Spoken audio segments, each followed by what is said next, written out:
আমি যখন পদ্য লিখি সবার খুবই অসন্তোষ। কেউ বা বলেন পোক্কো আমি, কেউ বা ধরেন মাথার দোষ। আমি তখন স্বপ্নে দেখি শক্তি সুনীল, শঙ্খ ঘোষ।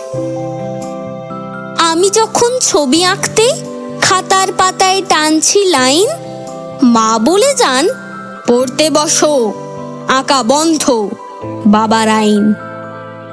হা হতস্যি, আমার কেবল স্বপ্নে বিকাশ, গণেশ পাইন।